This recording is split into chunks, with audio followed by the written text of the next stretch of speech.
नमस्कार, संसद टीवी की इस खास प्रस्तुति में आपका स्वागत है। मैं हूं अमरेंद्र गुप्ता। किसी भी राष्ट्र का युवा समाज को नई दिशा देकर उसे तरक्की के राह पर अग्रसर करने की ताकत रखता है। जरूरत है तो उसे समय पर सही मार्गदर्शन देने की, जिससे उसकी क्षमता और ताकत का समाज और राष्ट्र के हित में सही इस्तेमाल किया जा सके। इसी मकसद से भारत सहित पूरी दुनिया में यूथ पार्लियामेंट यानी युवा संसद का आयोजन किया जाता है, ताकि भावी पीढ़ी के विचारों को समझा और जाना जा सके।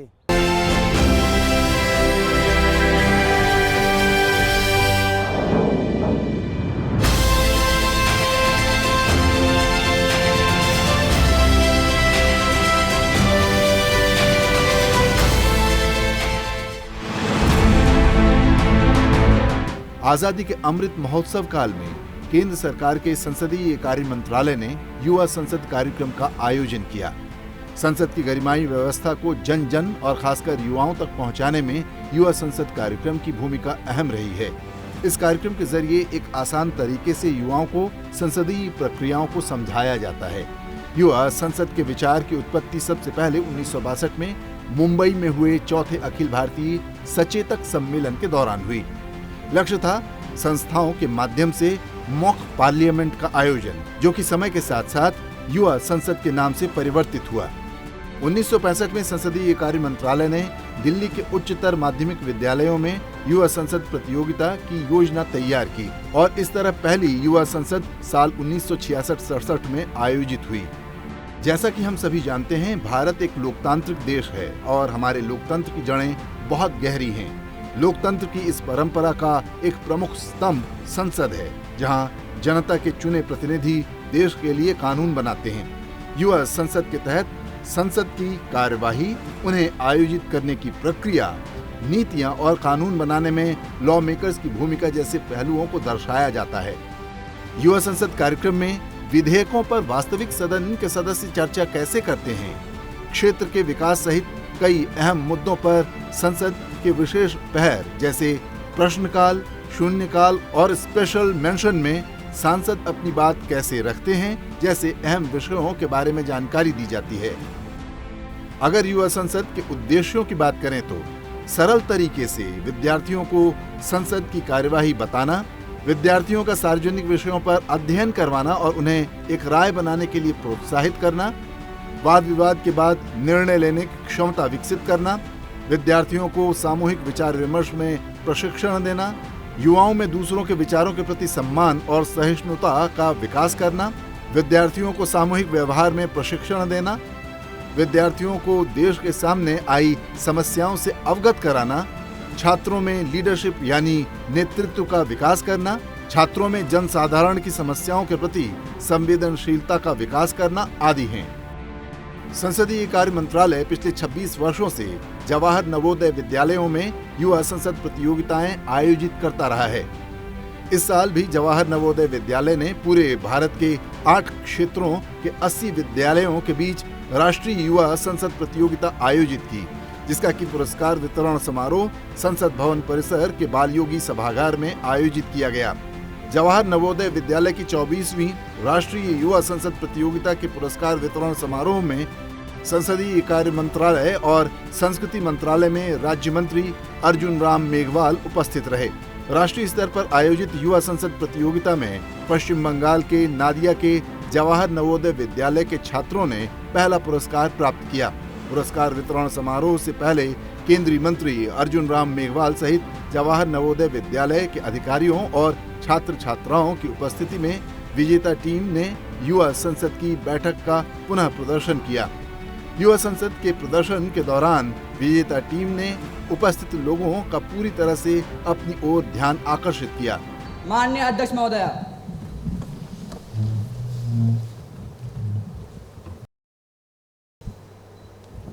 Please be seated. Honorable members, a very good afternoon to all of you. I welcome you all to the 24th National Youth Parliament session, and I hope this session will be fruitful.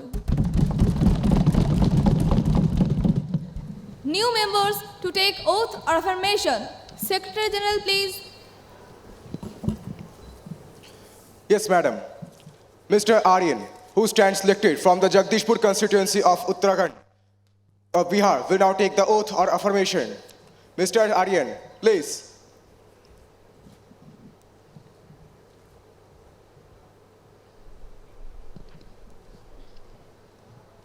Sir, do you want to take the oath or affirmation? Oath, please. In which language would you like to take the oath? Hindi, please. Sir, please.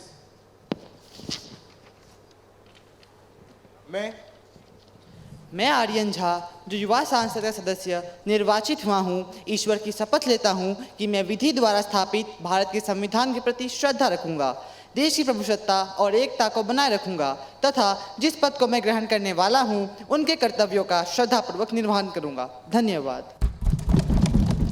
Honorable Prime Minister to introduce new ministers. Prime Minister, please. Honorable Madam Speaker, I take pleasure in introducing to you and through you to the House my colleagues, the new ministers, Sushri Aditi Haldar, Minister of Health and Family Welfare, and Sushri Srijita Das, Minister of Women and Child Development. Thank you, Madam. Now, the question hour starts. Question number 101 by Shusri Ronak Mandal. Honorable Speaker, Madam, education is the backbone of every nation. Recently, we all have witnessed the NEP 2020 Act regarding education system. According to Ministry, this will create revolutionary change in the education system of India. Now, through you, Speaker, Madam, I would like to ask our Honorable Education Minister about the implementation of NEP 2020 Act all over India. Thank you, ma'am. Question number 102 by Shusri Sanjana Gain. माननीय अध्यक्ष महोदय, हम सभी भारतीय बहुत ही गर्वित है ये जानकर कि हमारे भारतवर्ष में प्राथमिक क्षेत्र बाकी अन्य सभी क्षेत्र की तुलना में आय की अवसरों में सबसे बड़ी राशि प्रदान करती है। किसान सिर्फ अपना घर नहीं पूरा देश चलाते हैं, लेकिन हमारे भारतवर्ष में हमारे ही खाद्य प्रदान कराने वाले किसान आज आत्महत्या कर रहे हैं। प्रतिदिन औसतन 10 से अधिक किसान आत्महत्या करें। हाँ, 10 से अधिक किसान प्रतिवर्ष 3,760 किसानों द्वारा आत्महत्या किया जा रहा है, जो बहुत ही दुखद है। अतः मैं माननीय कृषि मंत्री से यह जानना चाहती हूँ कि उनके मंत्रालय एवं सरकार द्वारा इस घटना को रोकने के लिए क्या कदम उठाए जा रहे हैं। धन्यवाद। Honorable Minister of Agriculture, please. Honorable Madam Speaker, I would like to appreciate the opposition question that the suicide rate of Indian farmers are decreasing day by day. But I would like to let the House know that our government has already started exploring it. The recently announced Pradhan Mantri Farmer Bima Yojana, Pradhan Mantri Kisan Samman Nidhi are the steps in the right directions, although some of the voices have been raised against it. Also, our government had already launched several farmer welfare schemes to provide a healthy lifestyle for the farmers, such as Kisan Credit Card, Minimum Support Price, Land Reforms, Tenancy Reforms, and many more. भारतीय किसान राष्ट्र के लिए एक अमूल्य मोती है एवं उनकी खुशहाली और कल्याणी हमारा परम धर्म है। धन्यवाद। Now, the question hour is over. Let us now take up the 0 hour. Sri Vijay Mandal. Honorable Madam Speaker, 65% of India's population is youth and unemployment rate in India is at its heights in last 45 years. I just remember a quote from William Beveridge, unemployment is like a headache, unpleasant and exhausting, but not carrying any explanation of its cause. So, will the Ministry of Labour and Employment be pleased to state the reasons identified by the government and the corrective measures taken in this regard? Thank you, ma'am. Shusri Sana Sardar. Madam Speaker, this government made one of the most prominent promises before the election. They have promised they will provide crores of jobs per year. But after election, the scenario is completely different. Selection in different ministries is day by day decreasing. Posts of DOPT are empty. Apart from this, unemployment rate in August was 8.3%, which was 7% in July. According to the estimate, over the next 4 years, 10 million more people will join the rank of unemployment, bringing the total to 220 million by 2022. The government also forecast that there will be no 1 million extra job vacancies over this time period. But it also expects that the number of jobs wouldn't be sufficient to counteract the population expansion in general. it is a clear image of increase, not in job, but in unemployment. Since the Honorable Minister for Personal, Public Grievances and Pension is present in the House, that I would like to request her with folded hands that please clarify the position in the matter. Thank you, ma'am. Considering its seriousness, Honorable Minister of State may like to throw some light on the issue.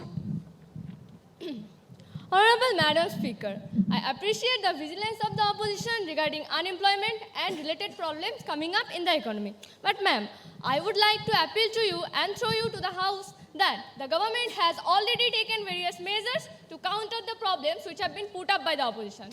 Now, the measures taken by the government regarding unemployment are development of agriculture sector, that is currently employing 60% of the nation's workforce and contributing 17% to its GDP. Provision for an alternative occupation, development of infrastructure and industries. It is projected to increase 16 to 17%, that is $132.84 billion by 2020. One of the fastest growing sector in India. Now to come in reforms in education system by introducing NEP, vocational education, skill development program for creating job opportunities for the people. Regarding development in tourism, this sector's contribution to the country might increase by 1% from 2019 to 2022, almost $15.9 trillion. With 8.3% increase in employment, this year there will be close to 35 million jobs. I repeat, 35 million jobs in travel and tourism. Now, the 0 hour is over. Honorable Madam Speaker, a serious breach of privilege has been committed by the leading newspaper Delhi while commenting on the recommendations on Public Accounts Committee. This paper has attributed dishonest motives. So I have requested you to allow me to raise a question on that matter on the floor of the House. Shusri Sanya Viswas, have you given the notice of it earlier? You may give due notice along with a cutting of newspaper and I shall consider it. You can't spring a surprise on me like this. I have already given a notice of it at 10 a.m. today. It will be examined by me when it's come to me and I shall consider it and let you know my decision. Thank you, ma'am. Now, the House is adjourned to meet again tomorrow at 11 a.m. राष्ट्रीय स्तर पर आयोजित युवा संसद प्रतियोगिता में शानदार प्रदर्शन करने वाली टीम के साथ केंद्रीय मंत्री अर्जुन राम मेघवाल ने संवाद भी किया। इस दौरान अर्जुन राम मेघवाल ने उपस्थित जनसमूह के बीच छात्रों को संसदीय प्रक्रिया समझाने के लिए कुछ संस्मरण भी सुनाए। अब अटल जी का किस्सा एक सुना देता हूं। अटल जी नेता बने हैं पार्लियामेंट से। ऐसा नहीं है कि अटल जी में कोई नेता बनने के गुण नहीं थे, गुण थे। वो बहुत बड़े कवि थे, उनकी बोलने की स्टाइल अलग थी, 1 मिनट चुप रहते थे, फिर थोड़ा सोचते थे, लेकिन पार्लियामेंट ने उनको बड़ा आदमी बनाया क्योंकि वो डिबेट बहुत करते थे पार्लियामेंट में, अपोजिशन में ज्यादा रहे। तो एक बार आप जो लोग बैठे हैं, AR अंतुले का नाम सुना है क्या? पार्लियामेंट की बहस हो रही है इसलिए क्लास, मुझे कहा गया क्लास लेनी है। AR अंतुले महाराष्ट्र के भी चीफ मिनिस्टर हुआ करते थे, भारत में भी मंत्री थे। एक सीमेंट घोटाला हुआ तो संसद में, पार्लियामेंट में 7 आवर्स डिबेट हुई, 7 घंटे। उस डिबेट का विषय था भ्रष्टाचार क्यों इतना फैल गया। उसमें सीमेंट कंट्रोल में बिकती थी तो बिल्डर को दे दी थी उन्होंने, और बिल्डर ने फिर पैसा कमाया, उसमें भ्रष्टाचार हुआ। उस पे संसद में, पार्लियामेंट में डिबेट हुई। तो जब अटल जी की बारी आई तो अटल जी ने अंतुले पे भी चोट की और भ्रष्टाचार पे भी चोट की। लेकिन आप बहुत ज्यादा बोलो ये जरूरी नहीं है, छोटे शब्दों से भी चोट कर सकते हो। यहां अटल जी बहुत छोटे शब्दों से चोट कर रहे हैं। अटल जी खड़े होते हैं, स्पीकर जब भी कहते हैं अटल जी आप बोलिए तो अटल जी खड़े होते हैं और अटल जी कहते हैं इस पार्लियामेंट में कुछ अनतुले हैं, तो फिर चुप हो गए, थोड़ा चुप होते थे वो। तो चंद्रशेखर जी का नाम सुना है ना, कभी प्राइम मिनिस्टर भी हुए बाद में, वो बहुत सीनियर लीडर थे पार्लियामेंट में। वो खड़े हुए कि अटल जी आप क्या हो? तो अटल जी ने फिर कहा अध्यक्ष जी इस संसद में कुछ अनतुले हैं। तो तो फिर चंद्रशेखर जी खड़े हुए, ये संसद की डिबेट में है जी, कभी इन बच्चों को निकाल के देख भी सकते हो सेक्रेटरी साहब। तो वो फिर बैठ गए, उन्होंने कहा मुझे बोलने देंगे तो मैं बोलूंगा। तो अध्यक्ष जी ने कहा नहीं आपको बोलने दे रहे हैं, अटल जी आप बोलिए क्या बोलना चाह रहे हैं आप। तो बोला मैंने अभी शुरू ही नहीं किया है और मुझे बार बार चंद्रशेखर जी टोक रहे हैं। उन्होंने कहा अध्यक्ष जी इस सदन में कुछ अनतुले हैं और कुछ तुले हुए हैं। तो फिर चुप हो गए। तो चंद्रशेखर जी ने फिर पूछा, तो फिर उसका जो जवाब था वो ही पेपर की हेडलाइन बना। इस दौरान केंद्रीय मंत्री अर्जुन राम मेघवाल ने अपने संबोधन में कहा कि देश को अमृत काल से स्वर्णिम काल तक ले जाने के लिए राष्ट्र निर्माण में युवा ही सबसे आगे रहने वाले हैं। इसलिए युवाओं को लोकतांत्रिक मूल्यों और नैतिकता को सीखने समझने के साथ उसे अपनाना भी चाहिए। उन्होंने कहा कि युवाओं को हमारे लोकतांत्रिक देश की समरसता और परंपरा को बढ़ावा देने के लिए आगे आना चाहिए।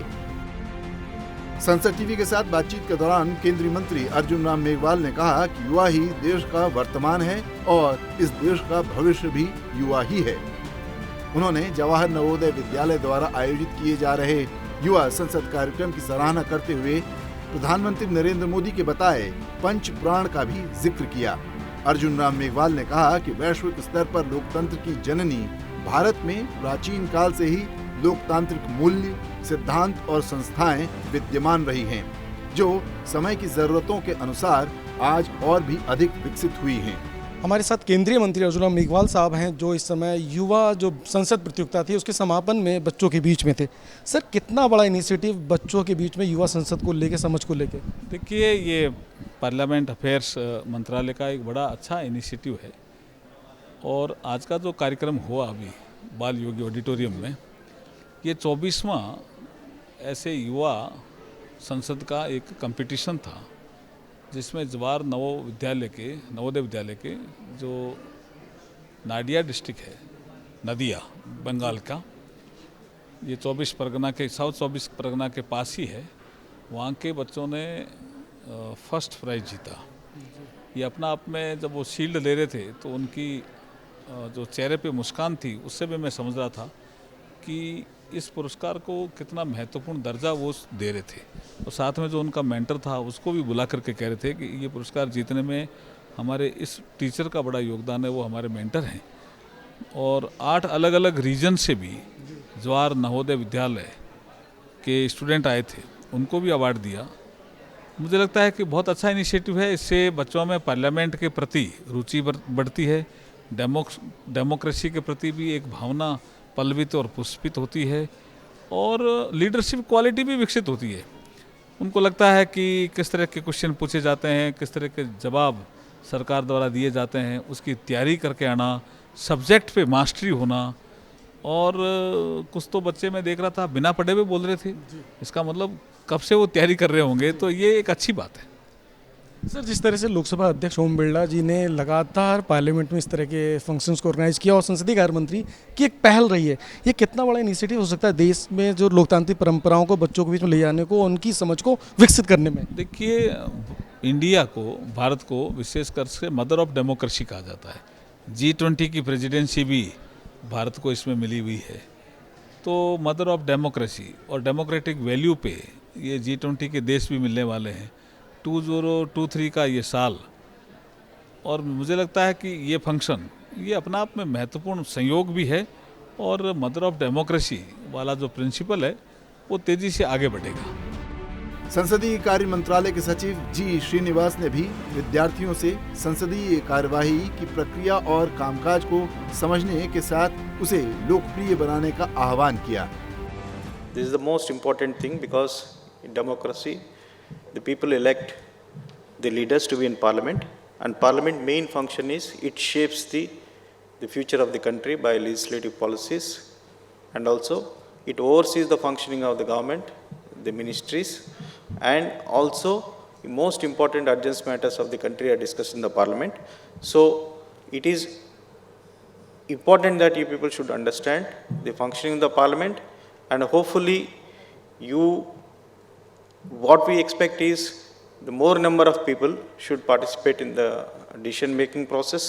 That is why it has been an endeavor for us to inculcate the practices of the parliament, explain its importance, and ensure that most of you people will have an active interest in what is happening in the parliament.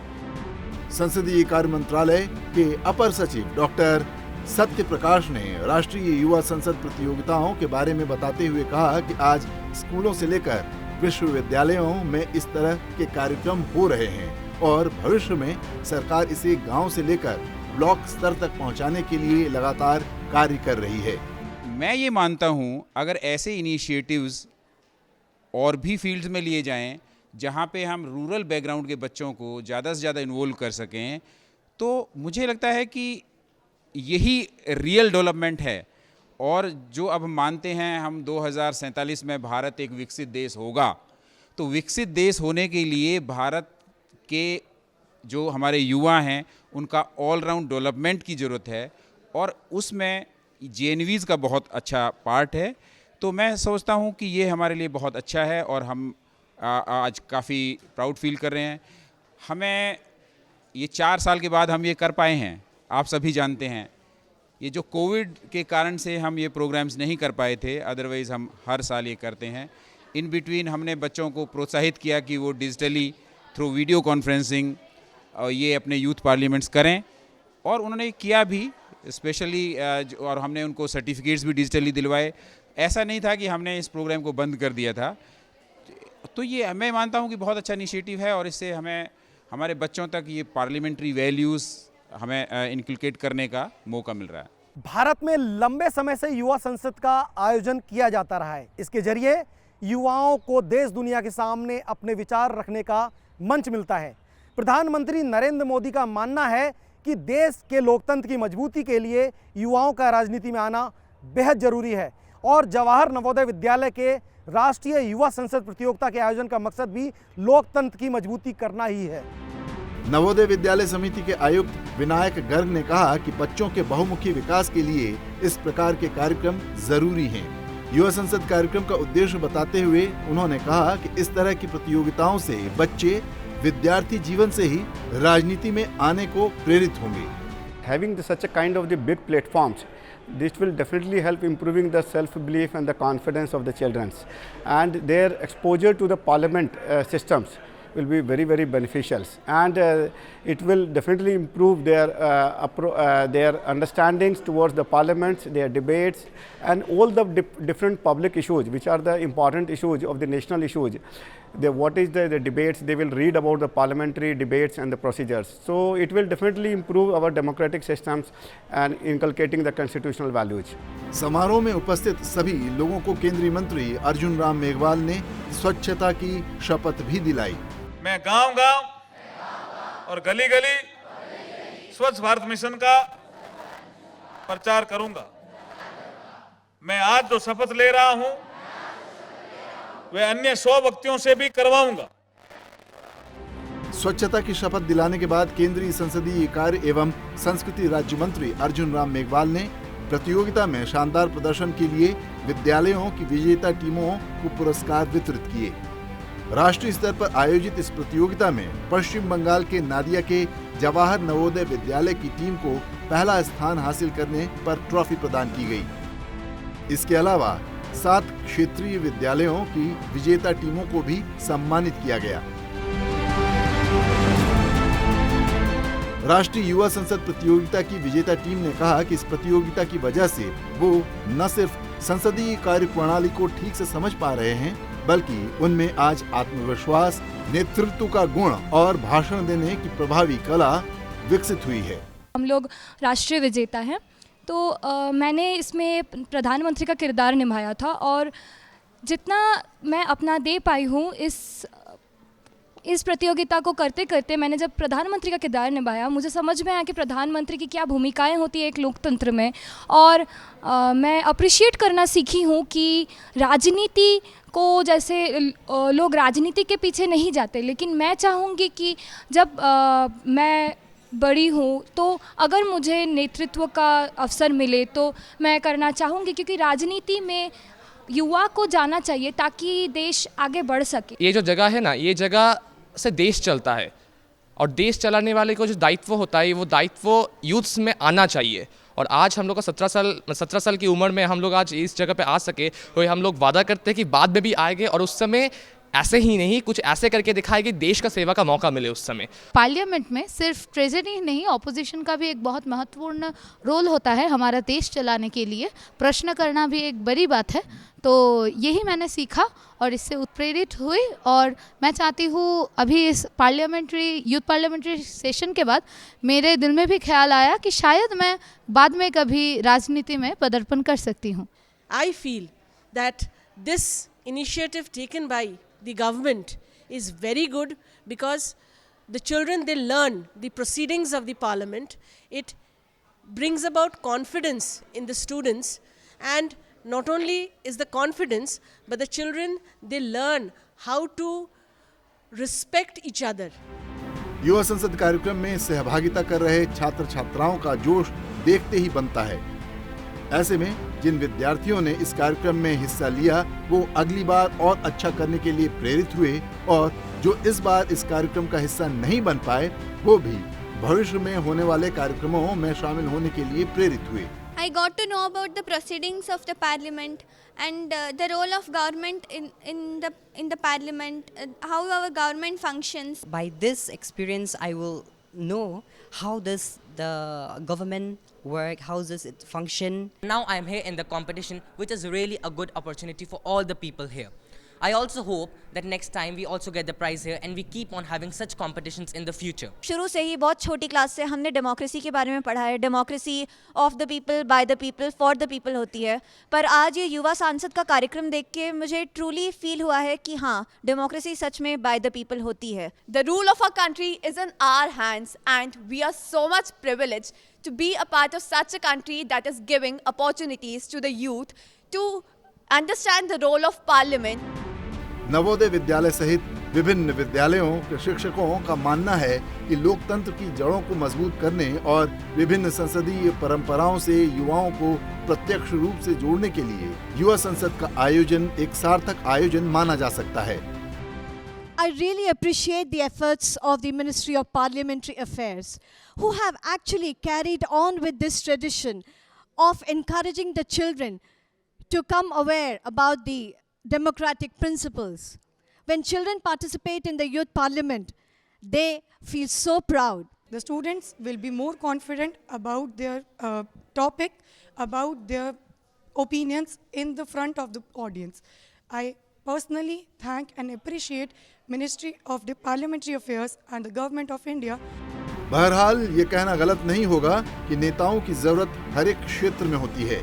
कहीं पर उन्हें business leader, team leader या group leader कहते हैं। कुल मिलाकर कहें तो लीडर वो है जो खुद समर्थ हो और दूसरों को प्रेरित कर पाए। जरूरी नहीं कि कोई जन्मजात लीडर हो, लोग अपनी क्षमताओं को तराश कर भी ऊंचा मकाम हासिल करते हैं। लोकतंत्र को भी ऐसे युवाओं, ऐसे लीडर्स की हमेशा तलाश रहती है। लोकतंत्र एक ऐसा तंत्र है जिसमें सबको आगे बढ़ने का समान मौका मिलता है और इसे मजबूत करने के लिए युवाओं की शक्ति की जरूरत होती है।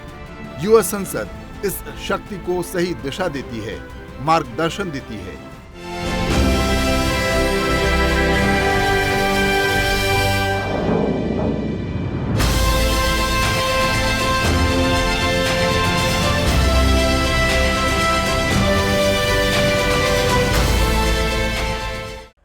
राष्ट्रीय युवा का मकसद 18 से 25 साल के युवाओं के विचारों को सुनना है, जो मतदान करने का अधिकार रखते हैं और आने वाले वर्षों में सार्वजनिक सेवाओं में शामिल होंगे।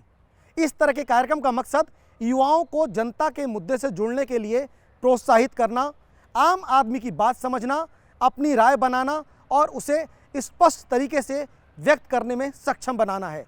युवा संसद के आयोजन से नीति निर्माताओं को युवाओं के विचार जानने का मौका मिलता है ताकि वो भविष्य में इसका सही इस्तेमाल कर सकें। तो आज के इस खास कार्यक्रम में इतना ही। मुझे मेरी पूरी टीम के साथ दीजिए इजाज़त। नमस्कार।